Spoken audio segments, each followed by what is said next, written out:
Hello dear students and welcome back to the channel. And आज हम discuss करने वाले हैं सिलेबस पर।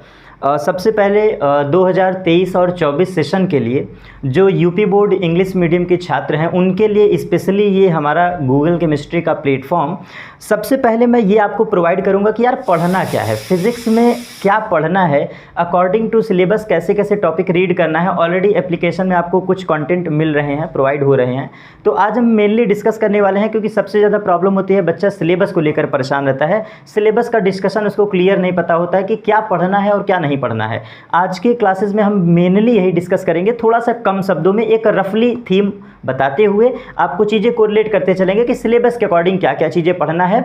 और हैंड रिटन एंड पीडीएफ दोनों फॉर्म में आपको डिस्क्रिप्शन बॉक्स में प्रोवाइड कर दिया जाएगा। जो चीज़ें मैं लिख रहा हूँ वही चीज़ें आपको डिस्क्रिप्शन बॉक्स में as a form of PDF provide कर दिया जाएगा।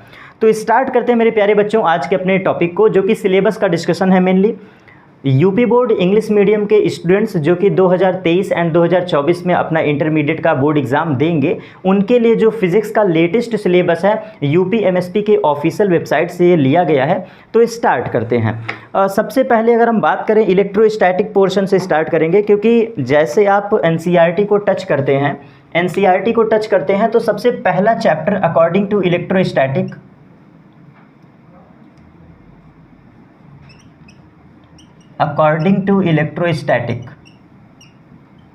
बिल्कुल क्लियर समझिएगा, ये आपकी फर्स्ट यूनिट है। एक तरह से ये आपकी यूनिट फर्स्ट है जिसको हम लोग इलेक्ट्रोस्टैटिक कहते हैं। इलेक्ट्रोस्टैटिक के तहत आपको 2 चैप्टर रीड करना है। बिल्कुल फर्स्ट है chapter 1 and second is chapter 2। ठीक है, चैप्टर 1 एंड चैप्टर 2। देखो पहले चैप्टर का जो नाम है that is charge and electric field. Charge and electric field, charge and electric field. दूसरा है आपका पोटेंशियल एंड इट्स कैपेसिटेंस, या फिर आप कह लो पोटेंशियल एंड कैपेसिटेंस। ठीक है, ये 2 चैप्टर आपको रीड करना है। अब मैं आपको बताऊंगा कि चार्ज में क्या क्या डील करना है, पोटेंशियल में क्या क्या डील करना है, क्योंकि अकॉर्डिंग टू योर सिलेबस आपको ये भी पता होना चाहिए, जैसा कि मैं पढ़ाया भी हूँ, इलेक्ट्रोस्टैटिक के तहत यही 2 चैप्टर आपके आते हैं, माने जाते हैं। और पहला चैप्टर है एनसीईआरटी चैप्टर 1, एनसीईआरटी चैप्टर 2। अब चार्ज में आपको क्या क्या पढ़ना है थोड़ा सा मैं इंडिकेट कर दे रहा हूँ, थोड़ा इंडिकेट पहले चार्ज के बारे में। यहाँ पर आपको बेसिकली जानना है व्हाट इज चार्ज। बेसिकली आप पढ़ोगे व्हाट इज चार्ज, इसका हिस्टोरिकल व्यू समझोगे, चार्ज का बेसिकली डेवलपमेंट कैसे हुआ, प्रोडक्शन कैसे होता है, मेथड ऑफ चार्जिंग क्या होता है, मतलब बेसिक कहानी। ठीक है, एंड सेकंड फिर आप पढ़ोगे properties of charge.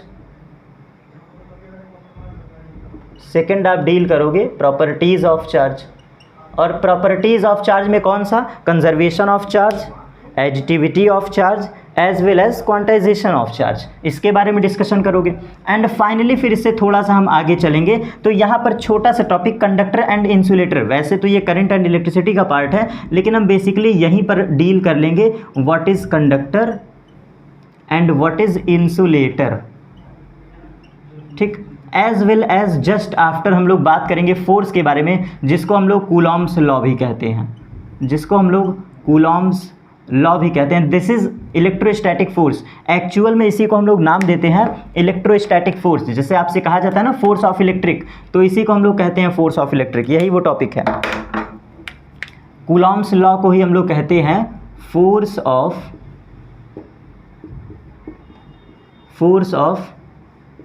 Electrostatic. Okay, तो ये पॉइंट आप याद रखिएगा। एंड इसके बाद हम बात करेंगे इलेक्ट्रिक फील्ड से रिलेटेड थोड़ा सा बेसिक। इलेक्ट्रिक फील्ड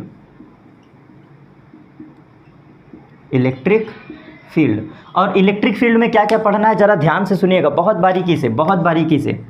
ये इलेक्ट्रिक फील्ड पर थोड़ा सा अच्छे से डिस्कशन कर ले, ये समझना बहुत ज़रूरी है according to your syllabus. Electric field में हम जानेंगे कि what is electric field. Next topic is electric field lines के बारे में पढ़ेंगे। Next topic is electric field intensity due to point charge. किसी पॉइंट चार्ज के कारण इलेक्ट्रिक फील्ड क्या होगा, ये रीड करेंगे। अगला टॉपिक हम डील करेंगे electric field due to dipole. Electric field due to dipole, मतलब यहाँ पर हम इलेक्ट्रिक फील्ड के बारे में कंप्लीट स्टडी करने वाले हैं। इलेक्ट्रिक फील्ड के बारे में कंप्लीट स्टडी मतलब पॉइंट चार्ज के कारण, थोड़ा सा शॉर्ट में मैं लिख दे रहा हूँ, electric field intensity due to point charge, इसको डिस्कस में लेंगे। फिर डाइपोल के कारण पढ़ेंगे, due to dipole, due to dipole हम रीड करेंगे। और इसका सबसे बड़ा इंपॉर्टेंट एप्लीकेशन है दैट इज गॉस थ्योरम। सबसे बड़ा इसका एप्लीकेशन है that is Gauss theorem, Gauss theorem. और गॉस थ्योरम जब आप रीड करोगे तो इसका बेसिक जो डेरिवेशन है, थोड़ा सा लिखते चलिएगा चीज़ें, बिल्कुल सिलेबस के अकॉर्डिंग बात कर रहा हूँ, लिखते चलिएगा। गॉस थ्योरम में आपको 3 टॉपिक रीड करना है। कौन सा?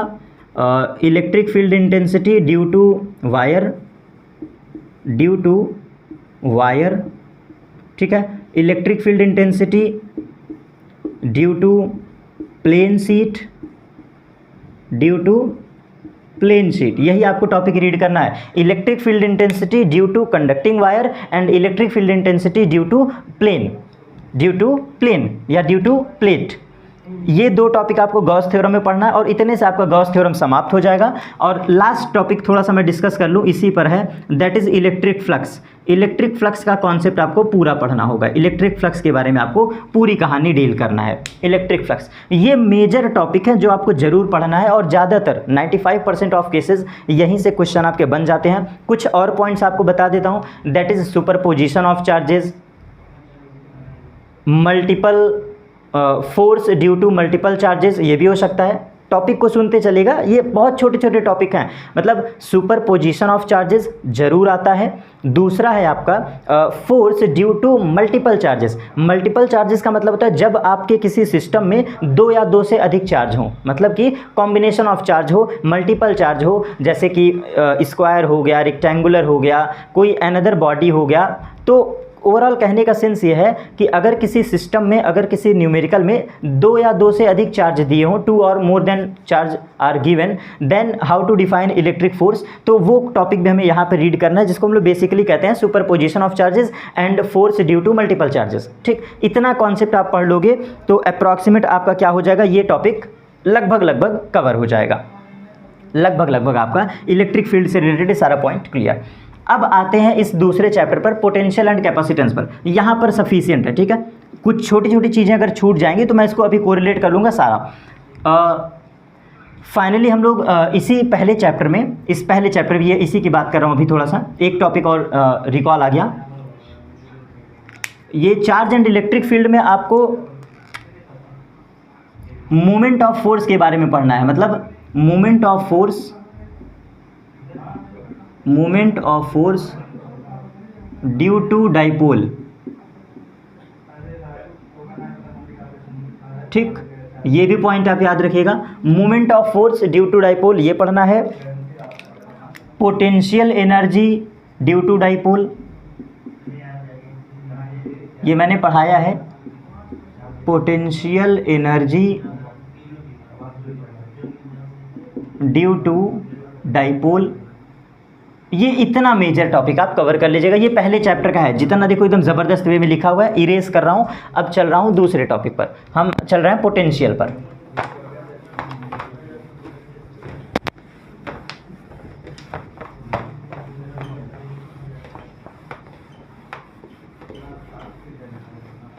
तो कैपेसिटेंस एंड पोटेंशियल में जो टॉपिक हमें रीड करना है वो सबसे पहले आपका स्टार्ट होगा बेसिक, व्हाट इज़ पोटेंशियल। सबसे पहला हमारा यही टॉपिक स्टार्ट होगा, व्हाट इज़ पोटेंशियल। यहाँ पर सबसे पहले हम जानेंगे what is potential, as well as potential difference के बारे में रीड करेंगे। पोटेंशियल डिफरेंस, पोटेंशियल डिफरेंस के बारे में रीड करेंगे। आगे हम डील करेंगे potential at a point, potential at a point के बारे में। ये सारे टॉपिक आप लिखते चलिएगा। मतलब हम लोग बेसिक डिस्कशन पोटेंशियल से रिलेटेड जो भी पॉसिबिलिटीज़ हैं ये सब पढ़ेंगे। फिर पोटेंशियल ड्यू टू डाइपोल पढ़ेंगे, पोटेंशियल ड्यू टू डाइपोल, इतना टॉपिक रीड कर लिए। अब इसके बाद आगे चलते हैं, तो फिर हम लोग डील करेंगे what is equipotential surface, equipotential surface, इसको हम लोग समविभव पृष्ठ के भी नाम से जानते हैं, इक्विपोटेंशियल सरफेस। फिर potential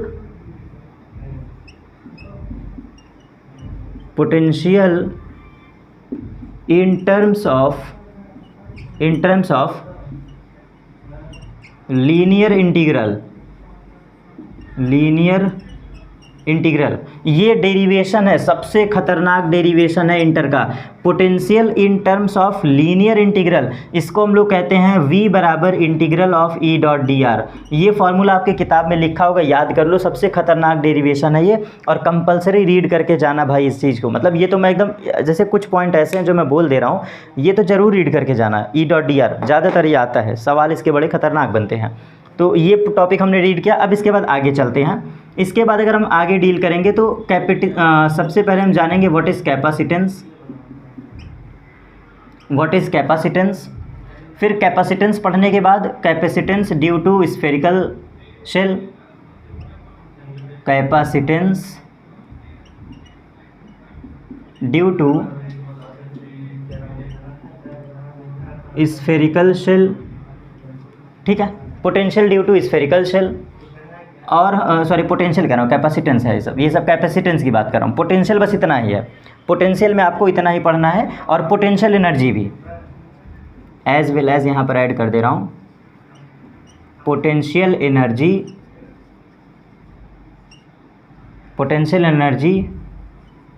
due to two charge system. तो नीचे का जो टॉपिक है ये पोटेंशियल से रिलेटेड है, ऊपर का जो टॉपिक है ये कैपेसिटेंस है। तो सबसे पहले हम रीड करेंगे व्हाट इज़ कैपेसिटेंस, फिर समझेंगे कैपेसिटेंस के फैक्टर क्या हैं, किस पर डिपेंड करता है, स्फेरिकल शेल का क्या होता है, फिर पैरेलल प्लेट कैपेसिटर तुरंत आ जाता है। इसके बाद पैरेलल प्लेट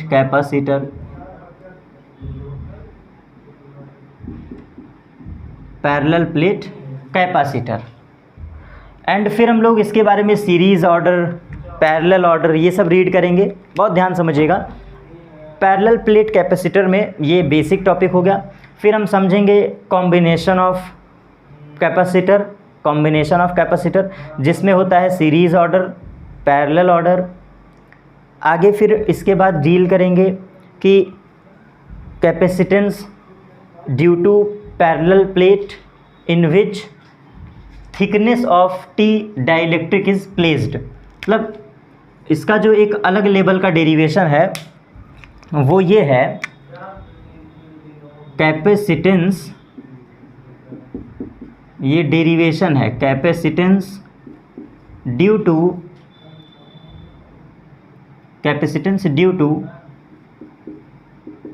थिक डाइलेक्ट्रिक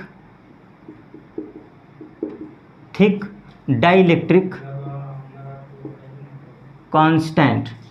मतलब हम रीड करेंगे capacitance due to thick dielectric constant. मतलब ओवरऑल ये डेरिवेशन थोड़ा बड़ा होता है, और डेरिवेशन में मेनली बातें ये की जाती हैं कि when we placed in parallel plate capacitor that is thickness of t dielectric, is placed. Parallel plate capacitor का सबसे खतरनाक डेरिवेशन ये भी होता है जहाँ पर हम लोग पैरेलल प्लेट कैपेसिटर के बीच में थिकनेस ऑफ टी डाइलेक्ट्रिक को प्लेस करते हैं, रखते हैं। सबसे खतरनाक डेरिवेशन है ये, इसी में इंक्लूड हो जाता है, पैरेलल प्लेट कैपेसिटर में ये इंक्लूड होता है ऑलरेडी। इस डेरिवेशन को पढ़ाया जाता है, और इसका फॉर्मूला बेसिकली आप याद रखिए, कुछ ऐसा डेरिवेशन होता है, epsilon naught A whole divide by d minus t plus t by k. ये कुछ ऐसा डेरिवेशन होता है मेरे प्यारे बच्चों। इस डेरिवेशन को जरूर याद रखिएगा, एनसीईआरटी का सबसे ज़बरदस्त डेरिवेशन, इसी डेरिवेशन की मैं बात कर रहा हूँ, ठीक है। इतना आप रीड कर लेते हो तो अप्रॉक्सीमेट आपके सारे पॉइंट कवर हो जाएंगे। Potential energy due to capacitor भी हम लोग को रीड करना पड़ता है। Potential energy due to capacitor यहाँ पर लिख दे रहा हूँ, potential energy due to capacitor, जिसको हाफ सी वी स्क्वायर कहते हैं। एनर्जी जो होती है that is half C V square. इतना पॉइंट आपको डील करना है सेकंड चैप्टर में। रफली थीम एक्सप्लेन करके सारा चीज़ें मैं डिस्कस करते चल रहा हूँ। ये सब मेजर पॉइंट है जो अकॉर्डिंग टू सिलेबस थोड़ा सा आगे पीछे हो सकता है, लेकिन मैक्सिमम चीज़ें आपको यही डील करना है, यही आपको पढ़ना ही है और डिटेल में पढ़ना है, अच्छे से पढ़ना है। इसके बाद हम बात करते हैं अगले यूनिट का, that is current and electricity, और ये आपके फर्स्ट एनसीईआरटी का सेकंड यूनिट है। चैप्टर 1 का डिस्कशन हो गया, चैप्टर 2 का डिस्कशन हो गया। अब चैप्टर 3 में आपको कुछ पॉइंट मैं सिंपली एक्सप्रेस कर रहा हूँ जिसके बारे में आप सुने हैं, सिलेबस के अकॉर्डिंग आप समझ जाएंगे। जैसे सर करंट एंड इलेक्ट्रिसिटी में हमको जनरली पढ़ना होगा what is current, what is instantaneous current, Ohm's law, resistance, specific resistance, ये बेसिक चीज़ें आपको ज़रूर पता होना चाहिए, इतना बेसिक। फिर इसके बाद कॉम्बिनेशन ऑफ रेजिस्टेंस, जिसको parallel order and series order, इसके बारे में भी आप रीड किए होंगे। तो चलिए थोड़ा सा बेसिक करंट एंड इलेक्ट्रिसिटी पर आधारित।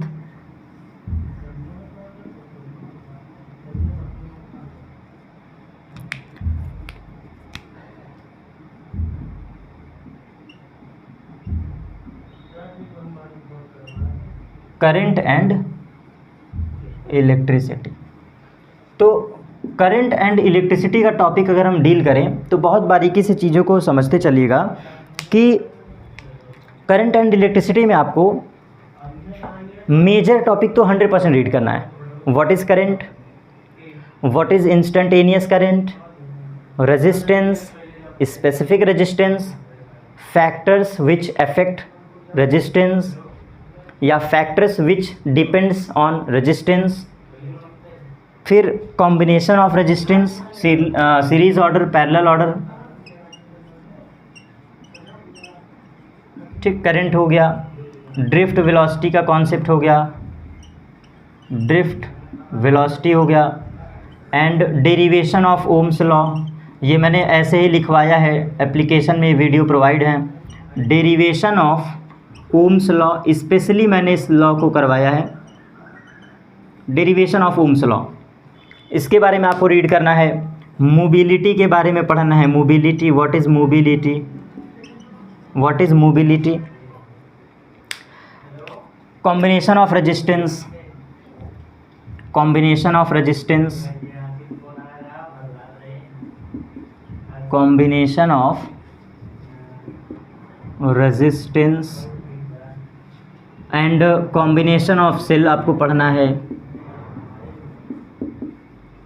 Combination of sales.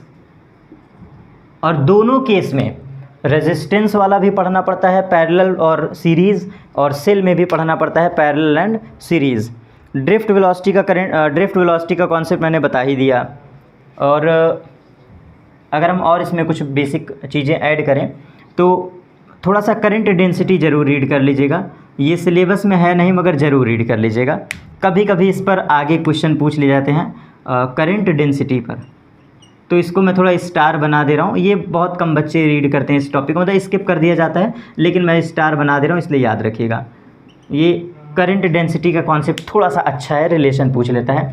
फिर इसमें कुछ डेरिवेशंस है, मैंने क्लास में करवाया हुआ है, जैसे what is the relation between current and drift velocity and what is the relation between current and current density, दोनों पर रिलेटेड क्वेश्चन आए हैं एग्जाम में अच्छे खासे। डेरिवेशन, इतने टॉपिक पर डेरिवेशन है, बिल्कुल क्लियर बोल रहा हूँ। कॉम्बिनेशन ऑफ रेजिस्टेंस मतलब series combination of resistance, parallel combination of resistance, ये सब रीड करना है। सेल्स पढ़ना है, किरचॉफ लॉ पढ़ना है, सबसे खतरनाक किरचॉफ्स लॉ, और किरचॉफ्स लॉ में बोथ लॉ, फर्स्ट है total incoming current is equal to outgoing current and second is Kirchhoff second rule potential law, इसको केवीएल या केसीएल रूल भी कहते हैं। किरचॉफ के सेकंड रूल को केवीएल या फिर केसीएल रूल कहते हैं, Kirchhoff voltage law, KVL rule. तो इतना टॉपिक आपको करंट एंड इलेक्ट्रिसिटी में डील करना, मैंने जितना बोला है बहुत हैं, पर्याप्त, इतने में तो आपको पूरा टॉपिक ही ख़त्म हो जाएगा। इंस्टेंटेनियस करंट भी आपको रीड करना है, इंस्टेंटेनियस करंट भी आपको रीड करना है, ठीक है। चलिए अब इसके बाद मैग्नेटिज्म पर कदम रखते हैं। मैग्नेटिज्म में आपको क्या क्या रीड करना है, तो मैग्नेटिज्म का टॉपिक आपके लिए समझना भी बहुत ज़रूरी है। मैग्नेटिज्म में कुछ पॉइंट मैं बोल रहा हूँ, लिखते चलिएगा एज वेल एज हमारे साथ ही, क्योंकि ये यूनिट बहुत बड़ा है। मैं कंप्लीट मैग्नेटिज्म की बात कर रहा हूँ, अकॉर्डिंग टू सिलेबस मैं बोल रहा हूँ चीज़ें। तो सीधा सीधा अगर मैं कुछ शब्द आपसे रखना चाहूँ तो मैग्नेटिज्म का एकदम सीधा सा कॉन्सेप्ट सुन लो। मैग्नेटिज्म का कंप्लीट मैग्नेटिज्म मैं बोलूँगा, कंप्लीट मैग्नेटिज्म, इसमें मैग्नेट भी इंक्लूड है और moving charge and magnetic field भी इंक्लूड है, ठीक है। तो मैं इसमें बोल रहा हूँ, आप लिखते चलिएगा, सिलेबस को देख लीजिएगा एक बार in the format of PDF। देखो सबसे पहले अगर हम पढ़ना चाहेंगे मैग्नेटिज्म में तो आपको ऑस्टर्ड एक्सपेरिमेंट तो पढ़ना ही पड़ेगा, आपको ऑस्टर्ड एक्सपेरिमेंट पढ़ना ही पड़ेगा। फिर इसके बाद बायो-सेवर्ट लॉ पढ़ना ही पड़ेगा, बिना बायो-सेवर्ट लॉ के सवाल ही नहीं लगेंगे। एंड अगेन मैग्नेटिक फील्ड के बारे में पूरा बेसिक कहानी, unit, constant, what is the relation, ये सब आपको डील करना पड़ेगा। आगे हम अगर बात करें तो magnetic force due to charge, ये भी आपको रीड करना है। Magnetic force due to charge, magnetic force due to wire, L length wire, ये सब आपको यहाँ पर पढ़ना पड़ेगा। Movement of force due to circular coil read करना पड़ेगा।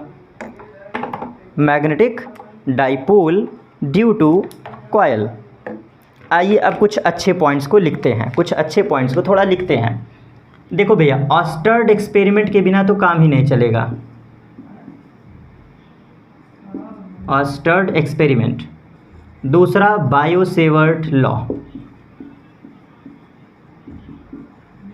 बायो-सेवर्ट लॉ, तीसरा मैग्नेटिक फील्ड का यूनिट, मतलब एकदम क्लियर बोल रहा हूँ, यूनिट ऑफ मैग्नेटिक फील्ड आपको अच्छे से आना चाहिए, unit of magnetic field.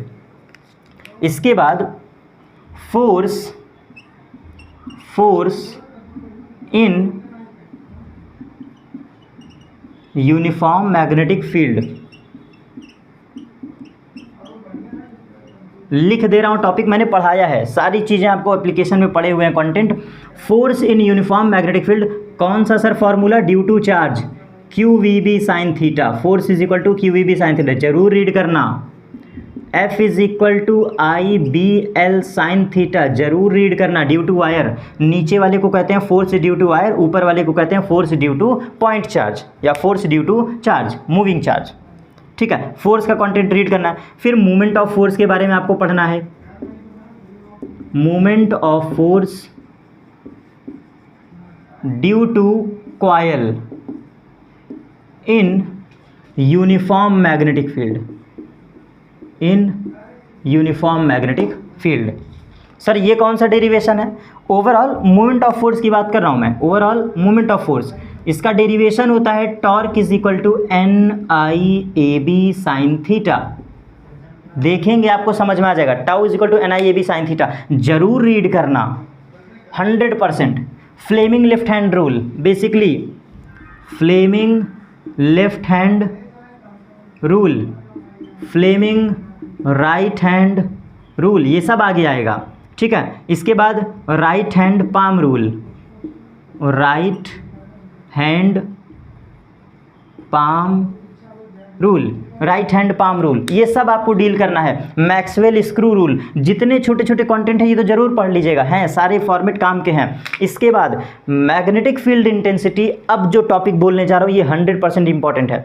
Magnetic field intensity due to circular coil at axial position, magnetic field intensity due to circular coil at its axial position, जरूर आता है डेरिवेशन। इसका डेरिवेशन कुछ ऐसा होता है, ये है हमारी सर्कुलर कॉयल, रेडियस है R, x डिस्टेंस पर ये पॉइंट है और यहाँ पर हम डिफाइन करते हैं मैग्नेटिक फील्ड। मैग्नेटिक फील्ड की बात कर रहा हूँ, ठीक है। तो ये टॉपिक आपको रीड करना है, इसका भी डेरिवेशन सबसे ज़बरदस्त होता है। एम्पियर्स सर्किटल लॉ, कैसे भूल गए भाई इसको, एम्पियर्स सर्किटल लॉ 100% आने वाला topic. Ampere's circuital law, Ampere's circuital law, इस टॉपिक को याद करिएगा। एम्पियर सर्किटल के बाद इस पर बेसिक 2 डेरिवेशन है, magnetic field intensity due to infinite length of wire और magnetic field intensity due to solenoid. Solenoid का हम डिस्कशन नहीं करेंगे, लेकिन फॉर्मूला ज़रूर पढ़ लेना, आता है एग्जाम में, डेरिवेशन आपसे नहीं पूछेगा। एम्पियर सर्किटल लॉ का जो एप्लीकेशन है, एम्पियर सर्किटल लॉ का जो एप्लीकेशन है, इसके एप्लीकेशन में आपको पढ़ना है magnetic field due to wire, ये फाइनाइट भी हो सकता है, इनफाइनाइट भी हो सकता है, दोनों। ये फाइनाइट भी हो सकता है एज वेल एज इनफाइनाइट भी हो सकता है। तो इसका डेरिवेशन हमें पूरा रीड करना पड़ता है। Magnetic field intensity due to wire of finite length या फिर इनफाइनाइट लेंथ, इसके बारे में। और दूसरा सोलेनॉइड भी आपको पढ़ना है, सोलेनॉइड इसका एप्लीकेशन है, लेकिन सोलेनॉइड का हम डेरिवेशन नहीं रीड करेंगे, only formula we have to read, ठीक है। इतना टॉपिक अगर आप पढ़ लेते हैं तो मैग्नेटिज्म का मैक्सिमम पोर्शन आप कवर कर लेंगे। फिर अर्थ मैग्नेटिज्म भी इसी में इंक्लूड है, थोड़ा सा मैं अर्थ मैग्नेटिज्म का भी डिस्कशन कर लूँ। अर्थ magnetism,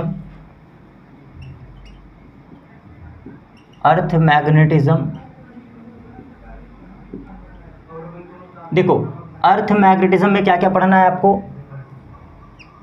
angle of dip, basically angle of dip, angle of inclination and horizontal component of earth magnetic field. बिल्कुल क्लियर समझिएगा, हॉरिजॉन्टल कंपोनेंट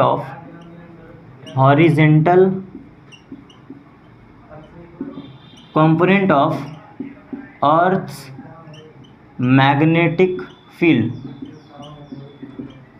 ये ई का मतलब अर्थ लिखा है मेरे प्यारे बच्चों, अर्थ, ई का मतलब अर्थ लिखा है, ठीक है।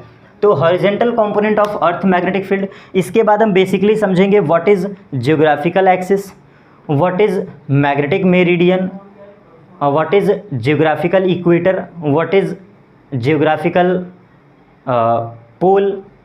तो बेसिक कुछ कॉन्सेप्ट हैं, what is magnetic meridian and what is geographical meridian, ठीक है। ये बेसिक डेफिनेशंस मैंने रीड कराया, बिल्कुल टू द पॉइंट। इतने पॉइंट्स को अगर आप इंक्लूड कर लेते हैं तो ये आपका सिलेबस मैं बता रहा हूँ पूरा मैग्नेटिज्म समाप्त। यहाँ पर जितना पॉइंट मैंने स्टार्टिंग से लेके अभी तक बोला है, इन सारे पॉइंट्स को अगर आप PDF फॉर्मेट में, हैंड रिटन फॉर्मेट में सीन कर लेंगे, 100% श्योर बच्चा यही आपको पढ़ना है। उसके अलावा कुछ मत पढ़ना। देखो एक चीज़ सुनना, कुछ बच्चे इस चैप्टर में पैरामैग्नेटिक, डायामैग्नेटिक एंड फेरोमैग्नेटिक पढ़ लेते हैं, मत पढ़िएगा, सिलेबस का पार्ट नहीं है। हाँ, केमिस्ट्री में हो तो मुझे नहीं पता, अगर केमिस्ट्री में पढ़ाया जाए तो मुझे नहीं मालूम है, लेकिन फिजिक्स के सिलेबस के अकॉर्डिंग आपको फेरोमैग्नेटिक, डायामैग्नेटिक एंड पैरामैग्नेटिक नहीं पढ़ना है, सिलेबस से काट दिया गया है, हटा दिया गया है पूरी तरह से, ठीक। तो सिर्फ मैं सिलेबस के अकॉर्डिंग बात कर रहा हूँ, इतना टॉपिक आप रीड कर लेंगे। और मैंने जो भी टॉपिक पढ़ाया है एप्लीकेशन में वो टू द पॉइंट सिलेबस ही मैंने पढ़ाया है, ठीक है, सेम इसी कंटेंट पर। अब इसके बाद बात करते हैं, नेक्स्ट यूनिट है that is EMI, electromagnetic induction. बहुत छोटा सा टॉपिक है, इलेक्ट्रोमैग्नेटिक इंडक्शन एंड AC/DC दोनों को मैं इंक्लूड करके बताऊंगा एक साथ, ठीक है।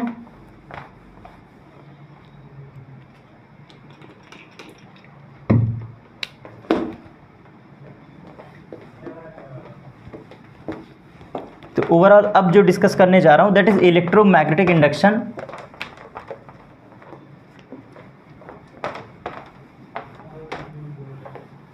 और इलेक्ट्रोमैग्नेटिक इंडक्शन आपके लिए बहुत इंपॉर्टेंट पार्ट है और फर्स्ट NCERT का ये सबसे एक तरह से लास्ट चैप्टर भी है।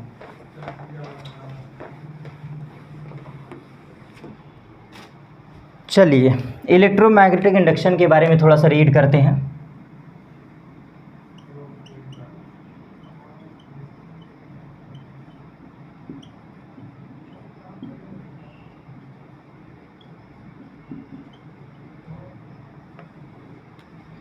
इलेक्ट्रोमैग्नेटिक इंडक्शन, शॉर्ट में इसको EMI कहते हैं। शॉर्ट में मेरे प्यारे बच्चों इसी को EMI कहते हैं।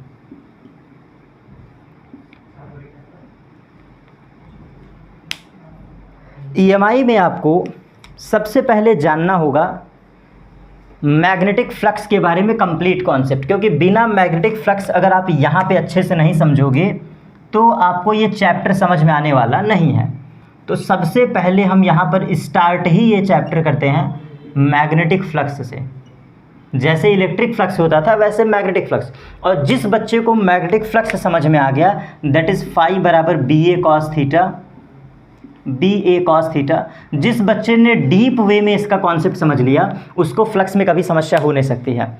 Flux which depends on factor, मतलब ओवरऑल हम पढ़ेंगे कि विच फैक्टर्स अफेक्ट मैग्नेटिक फ्लक्स, कौन से ऐसे एक्सटर्नल फैक्टर हैं, कौन से ऐसे कारक हैं जो मैग्नेटिक फ्लक्स को परेशान करते हैं या उसको चेंज करते हैं।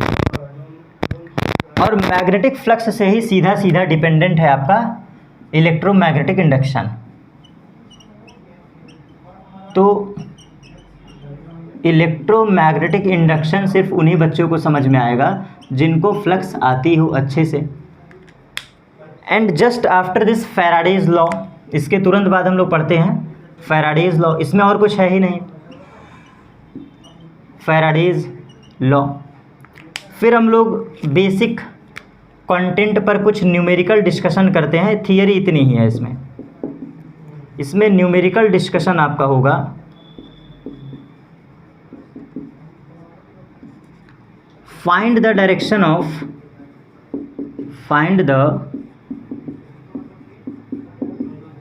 Direction of induce current. यही इस चैप्टर का सबसे हार्ड पार्ट है। मतलब जो न्यूमेरिकल इस पर अगर कभी आज तक आए हैं बोर्ड लेवल पर तो वो यही आता है, डायरेक्शन ऑफ इंड्यूस करंट। तो इंड्यूस करंट के बारे में भी हम बेसिक पढ़ेंगे, what is induced current, what is induced EMF। छोटी छोटी चीज़ें रिप्रेजेंट कर रहा हूँ आपके सामने, और ये बिल्कुल to the point and syllabus है। इंड्यूस्ड EMF क्या होता है, इंड्यूस्ड EMF, इसके बारे में डील करेंगे। और ये पढ़ने में आपको कम से कम 4 लेक्चर लग जाते हैं, शायद मैंने पढ़ाया भी अपने क्लास में। और इसी से रिलेटेड थोड़ा सा मैं और आगे की बात कर लूँ, थोड़ा सा आगे, इतना आप रीड करेंगे EMI लगभग इतने में ही है। बाकी एप्लीकेशन है, कुछ डेरिवेशंस है, सम डेरिवेशंस,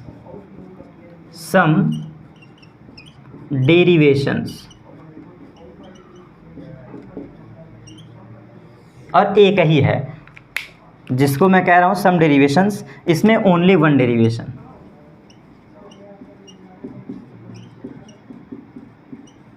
केवल एक डेरिवेशन आपको पढ़ना है इसमें। चलिए अब आगे चलते हैं। इसी चैप्टर से कोरिलेट मतलब EMI। अब जिन बच्चों को EMI डिटेल में समझ में आ जाता है, complete AC/DC, complete alternating current, बहुत सीधा सीधा समझिएगा, मुद्दे की बात कर रहा हूँ एकदम to the point. Complete AC/DC, AC/DC, complete alternating current इसी चैप्टर पर डिपेंडेंट है। मतलब जिस बच्चे को फैराडेज लॉ समझ में आ गया या फिर इंड्यूस्ड EMF समझ में आ गया, इंड्यूस्ड EMF से ही तो ये चैप्टर निकला है। मैं थोड़ा सा शॉर्ट में लिख दे रहा हूँ, E बराबर E0 sine of omega t. यही इक्वेशन है इंड्यूस्ड EMF की, यही इक्वेशन है इंड्यूस्ड EMF की, E बराबर E0 साइन ओमेगा टी। और आपको बताऊं यहीं से डिटेल स्टडी आप कभी करोगे तब समझ में आएगा चीज़ें। मैंने बताया है एप्लीकेशन के क्लासेस में बहुत बेहतरीन वे में कि E बराबर E0 को ही नाम दिया जाता है V बराबर V0 साइन ओमेगा टी, और V0 is the peak value, V0 is the peak value. आप आगे पढ़ेंगे what is the peak potential, ये सब है। और इसी E से ही इक्वेशन बनती है I is equal to I0 sine of omega t. इसी से निकला है, कहीं और से नहीं आया है। इंड्यूस्ड EMF का जो मदर इक्वेशन है, ये मदर इक्वेशन इसको कहते हैं इंड्यूस्ड ईएमएफ का मदर इक्वेशन।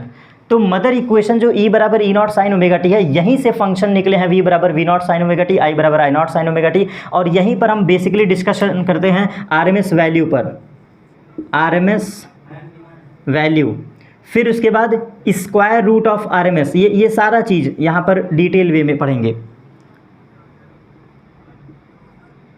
फिर हम लोग पीक वैल्यू के भी बारे में जानेंगे। पीक वैल्यू, ये peak value of current and peak value of potential. इतने में आपका इलेक्ट्रोमैग्नेटिक इंडक्शन बहुत आराम से कंप्लीट हो जाएगा, समाप्त हो जाएगा। और कुछ एक्स्ट्रा टॉपिक आपको बता रहा हूँ जो मैंने पढ़ाया है। Mutual induction and self induction, mutual induction and self induction, इसके बारे में डिटेल में पढ़ना है, बहुत ध्यान समझना। म्यूचुअल एंड सेल्फ के बारे में डिटेल स्टडी आप लीजिएगा, क्योंकि कुछ बच्चे सीबीएसई के भी होंगे, तो सीबीएसई में ये टॉपिक हार्ड माना जाता है, ज़बरदस्त हार्ड माना जाता है म्यूचुअल इंडक्शन का कॉन्सेप्ट। ठीक है, इसको याद करिएगा। और इन्हीं दो कॉन्सेप्ट पर आधारित आपका ट्रांसफार्मर है। तो अगर सिलेबस में है तो आपको रीड करना है, नहीं है तो नहीं रीड करिएगा। बट बेसिक इन्फॉर्मेशन के लिए आप ट्रांसफार्मर पढ़ सकते हैं, बेसिक इन्फॉर्मेशन के लिए। इसी कॉन्सेप्ट पर बेस्ड है transformer. Peak value of potential, peak value of current, ये सब मैं बताऊंगा आगे क्या होता है। What is the V naught value, या हम सीधा सीधा कहें तो what is the value of IRMS या फिर VRMS, ये सब इंक्लूड है इसमें इंक्लूड है। LCR सर्किट पूरे कंप्लीट AC/DC का सबसे जड़ है। AC/DC का सबसे बड़ा जड़ LCR सर्किट।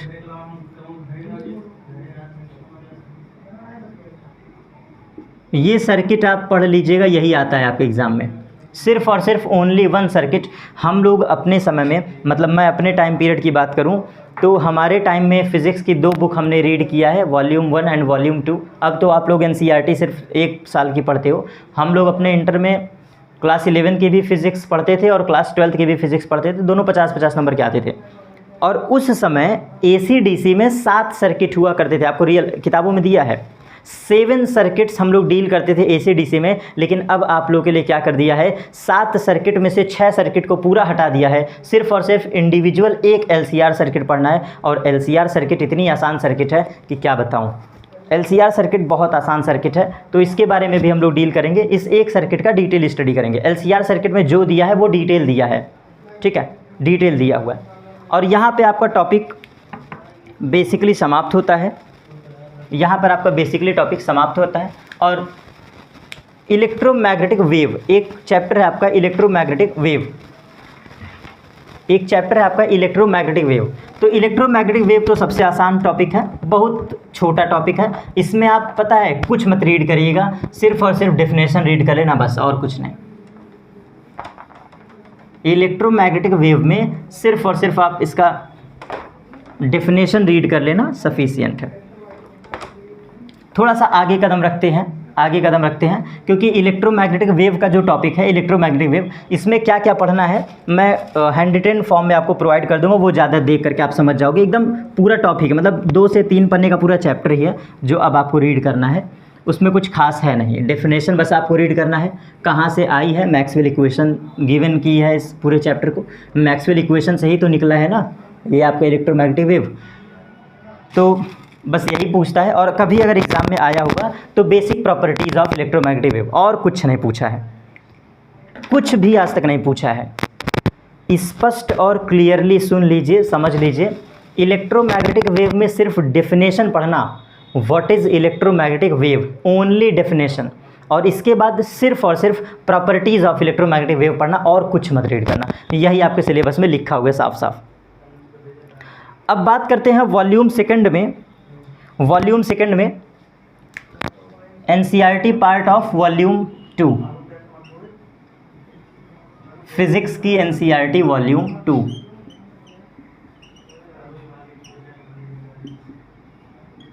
NCERT वॉल्यूम 2 देखो, इस में थोड़ा सा मैं क्लियर कर दूं। चीज़ें सुनते रहिएगा, कोरिलेट करते रहिएगा। जो जो पॉइंट आपको रीड करना है वो है रिफ्लेक्शन प्रॉपर्टी। मतलब बेसिकली हम पहले स्टार्ट करेंगे चैप्टर को व्हाट इज़ लाइट, यहीं से टॉपिक स्टार्ट ही होता है। What is light, basic properties of light, reflection of light, refraction of light, mirror, spherical mirror, type of spherical mirror, properties of mirror, image formation of mirror. पूरा ये सारा topic detail में बता रही है, पढ़ना है, लिखा है एनसीईआरटी में, आपको पूरा पढ़ना है। सवाल आता है, अच्छे खासे सवाल आते हैं, ठीक है। क्या क्या मैंने बोला? Definition of light, properties of light, reflection of light, refraction of light, image, what is mirror, type of mirror, spherical mirror, image formations for mirror, and basically कुछ सम बेसिक डेफिनेशन जैसे what is pole, what is principal axis, what is centre of curvature, what is radius of curvature, what is focal length, what is focus, basic point ये सब। What is the aperture of mirror, class 10th की चीज़ें बता रहा हूँ। इसके बाद lens पढ़ना है, लेंस क्या होता है, type of lens, primary focus and secondary focus. इसके बाद हम डील करेंगे व्हाट इज़ पोल, जो लेंस का पोल होता है, ये टॉपिक। एंड इसके बाद हम मेनली डिस्कस करेंगे हाइगेंस लॉ। हाइगेंस लॉ जो आपकी एनसीईआरटी का ऑप्टिक्स है, लाइट पोर्शन जिसको हम लोग ऑप्टिक्स कहते हैं, क्लास 12th लेवल पर इसको हम लोग ऑप्टिक्स कहते हैं। और इस ऑप्टिक्स में दो पार्ट हैं, एक रे ऑप्टिक्स, एक है रे ऑप्टिक्स, दूसरी है वेव ऑप्टिक्स, एक है वेव ऑप्टिक्स। और बहुत ध्यान समझिएगा, रे ऑप्टिक्स की मैंने पूरी कहानी बता दिया, पूरी कहानी जो भी मैं बोला था, रिफ्लेक्शन, रिफ्रैक्शन, ठीक है, कंप्लीट लेंस सीधा एक शब्द में, कंप्लीट प्रिज्म, ठीक, total internal effect, total internal reflection, TIR, total internal reflection, TIR effect, critical angle, सब कुछ सारा इंक्लूड है यहाँ पर। वेव ऑप्टिक्स में आप इंपॉर्टेंट पॉइंट याद रखिएगा, हाइगेंस प्रिंसिपल जरूर आपको याद करना, हाइगेंस प्रिंसिपल, हाइगेंस प्रिंसिपल बहुत इंपॉर्टेंट प्रिंसिपल है। इनका दो डेरिवेशन है, हाइगेंस प्रिंसिपल में दो डेरिवेशन है, एक रिफ्लेक्शन का डेरिवेशन, दूसरा रिफ्रैक्शन का। 100% हर बार एग्जाम में कोई एक आता है, लिख लो पहले से, एकदम घिसा पिटा क्वेश्चन हर बार आता है। ये लिख दे रहा हूँ आपके सामने, सिलेबस के डिस्कशन में लिख दे रहा हूँ, 100% एक क्वेश्चन ये आता है, 100% फिक्स क्वेश्चन है ये। कोई एक आएगा, या तो रिफ्लेक्शन आएगा या तो रिफ्रैक्शन। अब वो ईयरली वाइज चेंज होता रहता है, फ्लक्चुएट होता है। बेसिकली हम जानेंगे व्हाट इज़ वेव फ्रंट, यहीं पर हम समझेंगे वेव फ्रंट इसके बारे में, और कुछ डेरिवेशन, ये इतने में आपका वेव ऑप्टिक्स समाप्त हो जाता है। वेव फ्रंट के बारे में डिटेल में पढ़ते हैं, what is spherical wave front, what is point source wave front, what is plane wave front. 3 type का बनता है वेव फ्रंट, आर 3 टाइप, एक स्फेरिकल, एक सिलेंड्रिकल, एक प्लेन, 3 ही वेव फ्रंट बनते हैं, ठीक है। तो वेव फ्रंट के बारे में डिटेल स्टडी करना है और जानना भी ज़रूरी है, डिटेल स्टडी करते हैं। बस इतना टॉपिक अगर आपने पढ़ लिया तो कंप्लीट ऑप्टिक्स समाप्त, कंप्लीट ऑप्टिक्स। बात करते हैं मॉडर्न फिजिक्स की, इसके तुरंत बाद मॉडर्न फिजिक्स का हाथ आ जाता है। सेकंड एनसीईआरटी बहुत छोटे में गिवन है ना, इसीलिए इन शॉर्ट में मुझे एक्सप्लेन करना पड़ रहा है। सेकंड वॉल्यूम बहुत कम है, सेकंड एनसीईआरटी का सिलेबस बहुत छोटा है, छोटा मतलब कम शब्दों में एक्सप्लेन हो जाती है चीज़ें। अब मॉडर्न फिजिक्स में क्या है, बहुत ध्यान से समझना, बहुत बारीकी से। आपने पढ़ा होता है कि light shows dual nature, light shows dual nature, एक वेव एक रे, पार्टिकल, ऐसा कहा जाता है ना, wave nature and particle nature. तो मॉडर्न फिजिक्स यहीं से शुरुआत होती है। What is matter wave, what is radiation, dual nature of light, यहीं से मॉडर्न फिजिक्स की भूमिका बनती है कि dual nature of light, what is matter wave, what is wave, कहानी यहीं से शुरू होती है। फोटो इलेक्ट्रिक इफेक्ट क्या है, वर्क फंक्शन क्या है, आइंस्टीन इक्वेशन क्या है, हर्ट्ज लीनार्ड एक्सपेरिमेंट क्या है। उसके बाद ये हर्ट्ज एक्सपेरिमेंट पहली बार कहाँ से आया, मॉडर्न फिजिक्स की फोटो इलेक्ट्रिक इफेक्ट की भूमिका कहाँ से बनी, भूमिका। मॉडर्न फिजिक्स क्यों पढ़ें, तो सबसे पहला और पहला इकलौता टॉपिक है that is hertz experiment. Hertz experiment modern physics की सबसे पहली भूमिका बनाता है हर्ट्ज एक्सपेरिमेंट, और यही वो भूमिका है जो पूरे मॉडर्न फिजिक्स को हिला कर रख देती है, अकेला एंड अकेला इकलौता। तो मैं अगर आपको रीड कराऊंगा मॉडर्न फिजिक्स, तो मेरे अकॉर्डिंग मॉडर्न फिजिक्स यहाँ से स्टार्ट होती है हर्ट्ज एक्सपेरिमेंट से। हर्ट्ज एक्सपेरिमेंट पढ़ाऊंगा, फिर उसके बाद लीनार्ड एक्सपेरिमेंट पढ़ाऊंगा, फिर दोनों का कॉम्बिनेशन पढ़ाऊंगा जिसको हर्ट्ज एंड लीनार्ड एक्सपेरिमेंट कहते हैं, और तब जाके हम पढ़ेंगे आइंस्टीन इक्वेशन। और फिर जानेंगे कि what is photo electric effect, और इसके बाद वर्क फंक्शन क्या है, निगेटिव पोटेंशियल क्या है, स्टॉपिंग पोटेंशियल क्या है, काइनेटिक एनर्जी क्या है, मैटर वेव क्या है, इसके बाद डी ब्रॉगली इक्वेशन क्या है। ये सारा सब कुछ यहाँ पर इंक्लूड। कुछ बेसिक टॉपिक और भी आपको पढ़ना पड़ता है, जैसे Bohr principle, Bohr's law of atomic या एटॉमिक लॉ ऑफ बोहर्स, जो भी कह लो, बोहर्स रूल कंप्लीट, मतलब पूरा प्रिंसिपल आपको पढ़ना है, बोर्स लॉ। इसके बाद फिर हम लोग पढ़ते हैं रदरफोर्ड एक्सपेरिमेंट, तो रदरफोर्ड एक्सपेरिमेंट भी आपको पढ़ना है। जस्ट आगे चलते हैं तो थोड़ा सा, बहुत थोड़ा सा रेडियो एक्टिव का बस कुछ फार्मूला टच करवाऊंगा, है नहीं सिलेबस में एक रत्ती नहीं दिया है, थोड़ा सा मैं आपको सिलेबस टच करवाऊंगा रेडियो एक्टिविटी का। मैं एक बार देख कर कन्फर्म कर लूँ, बहुत हल्का सा, मैंने सब कुछ बोल दिया है, मैटर वेव वगैरह बिल्कुल अच्छे से सारा एक्सप्लेन कर दिया हमने। देखो लिख भी दिया है अल्फ़ा पार्टिकल एक्सपेरिमेंट, अल्फ़ा रे एक्सपेरिमेंट, तो वही तो है रदरफोर्ड मॉडल, सेम चीज़ें।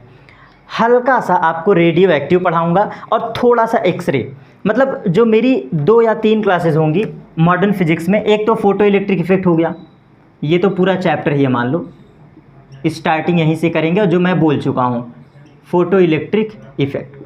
जब ये सारे टॉपिक ख़त्म कर लेंगे तो बोहर्स प्रिंसिपल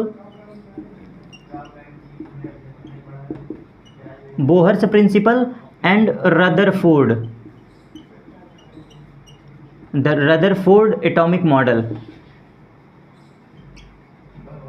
एटॉमिक मॉडल, और इनके बाद X-ray and radioactive, X-ray plus radioactivity, ये दोनों टॉपिक मैं 2 से 3 क्लास में ख़त्म कर दूंगा, है नहीं, बहुत थोड़ा थोड़ा पढ़ाऊंगा, बिल्कुल स्मॉल वे, मतलब एकदम समराइज नोट्स, बिल्कुल समराइज नोट्स होंगे। और जस्ट बिल्कुल लास्ट का जो आपका पार्ट आता है दैट इज़ सेमीकंडक्टर, सबसे लास्ट पार्ट जो आपका आता है दैट इज़ सेमीकंडक्टर। ये एकदम खतरनाक टॉपिक है सेमीकंडक्टर। क्या है भैया सेमीकंडक्टर? देखो सेमीकंडक्टर में हम जानते हैं what is valence band, what is band energy gap, what is NPN transistor, what is transistor, PNP and NPN, logic gate के बारे में समझेंगे। फिर इसके बाद हम लोग जेनर डायोड के बारे में समझेंगे, जेनर डायोड। फिर हम लोग जानेंगे कि रिवर्स बायस क्या होता है, फॉरवर्ड बायस क्या होता है। बहुत ध्यान समझिएगा, सेमीकंडक्टर स्टार्ट यहाँ से होता है। व्हाट इज़ कंडक्टर पढ़ा चुका हूँ, व्हाट इज़ इंसुलेटर पढ़ा चुका हूँ। हम लोग स्पेशली यहाँ पर बात करते हैं कि सेमीकंडक्टर कैसे बनता है। ये सबसे आखिरी यूनिट है एनसीईआरटी की। यहाँ पर हम ये जानते हैं कि सेमीकंडक्टर बनता कैसे है, बनाते कैसे हैं सेमीकंडक्टर को। तो सेमीकंडक्टर के बनाने की प्रोसेस में हम लोग पढ़ना पड़ता है कि एनर्जी बैंड गैप का सब खेल है। इस ब्रह्मांड में एनर्जी का ही तो खेल है, एनर्जी गैप का, एनर्जी बैंड का। तो ये जो सेमीकंडक्टर बनता है वो एनर्जी के बैंड गैप से बनता है, बनाया जाता है। तो कुछ इसके कॉम्बिनेशन होते हैं, कुछ इसके प्रोसेस होते हैं जिसके थ्रू हम लोग ट्रांजिस्टर का रीड करते हैं। और transistor are 2 type, NPN and PNP. फिर यहाँ पे होल का कॉन्सेप्ट, इलेक्ट्रॉन का कॉन्सेप्ट। आगे हम लोग फिर थोड़ा सा समझेंगे कि लॉजिक गेट क्या होता है, फॉरवर्ड बायस क्या होता है एंड रिवर्स बायस क्या होता है। और यहाँ पर मैं 2 चीज़ें लिख दे रहा हूँ, क्या पता एग्जाम में यही आ जाए, हूबहू यही आ जाए, लिख लीजिएगा इसको। या तो फॉरवर्ड बायस आज तक पूछा गया है, फॉरवर्ड बायस, और या तो रिवर्स बायस।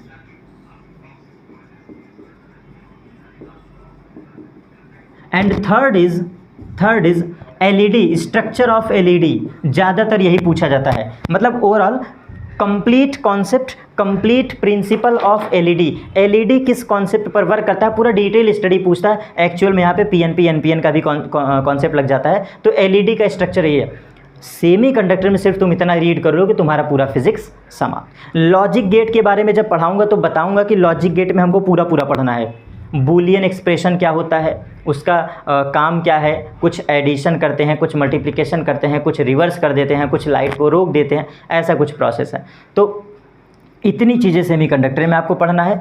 उम्मीद करता हूं कि आज का कंटेंट आपके लिए हेल्पफुल होगा। और फिर से लास्ट में, वीडियो के जाते जाते लास्ट में कह रहा हूं कि आपको सेम यही सिलेबस और बेटर वे में बिल्कुल हैंड रिटन फॉर्म में भी प्रोवाइड करवा दूंगा, as well as PDF form में। दोनों फॉर्मेट आपको डिस्क्रिप्शन बॉक्स में बहुत जल्दी 24 आवर के अंदर आपको मिल जाएंगी चीज़ें। मिलते हैं फिर अपने टॉपिक पर, अपने क्लास पर, नेक्स्ट क्लास पर। Thanks to all of you.